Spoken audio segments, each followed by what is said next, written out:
자, 이번엔 제1호 제안에 제동이 걸린 인수위원회로 가보겠습니다. 배양진 기자, 일단 내부 분위기부터 들어볼까요? 상당히 당황하는 분위기가 읽힙니다. 오늘 오전까지만 해도 이 당선인 측에선 낙관하는 분위기가 읽혔습니다. 먼저 김은혜 대변인 오전 브리핑에서 국방부 집무실 이전은 특별한 돌출 변수가 없는 한 상호 협조가 이뤄질 것으로 생각한다고 했고, 윤한홍 의원도 라디오에서 현 정부가 잘 도와줄 거다 이렇게 말했습니다. 윤 당선인님의 의지가 잘 지켜지기를 바란다는 청와대 관계자의 말도 있었기 때문에 이 협조가 잘 이루어지리라고 예상한 걸로 보입니다. 예. 그리고 거친 목소리도 있다고 들었는데 지금 당선인 측근에서는 어떤 얘기가 나오고 있습니까? 일단 당선인 측이 공식 입장을 일단 밝혔습니다. 안타깝다. 하지만 문재인 대통령이 협조를 거부하면 강제할 방법이 없다는 겁니다.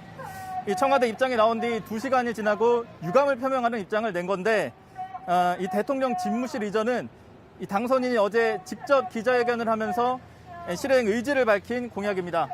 말하자면 당선인의 1호 제안인 셈인데, 저희가 취재를 해보니 이 당선인 측근과 인수위 내부에선 강한 반발 기류도 읽힙니다. 청와대 이전에 관여하는 한 관계자는 JTBC에 윤석열 정부의 출범을 방해하는 거다 이렇게 얘기했고요. 당선인 측 핵심 관계자 역시 순조로운 정권 이양을 바라지 않는 것 같다고 했습니다. 더 나아가 6월 지방선거까지 염두에 두고 민주당의 지지층 결집 시도에 청와대가 호응한 것이라는 해석까지 내놨습니다. 예. 이러면 5월 10일 취임식에 맞춰서 청와대를 시민에게 돌려주겠다는 공약은 불가능해진 겁니까?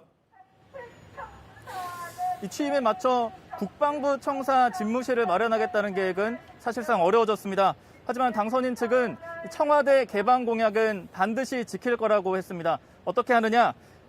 정부가 출범해도 이곳 서울 통이동 인수위 사무실에 그대로 머무르겠다고 했습니다. 임시 집무실을 인수위 사무실에 두겠다는 겁니다.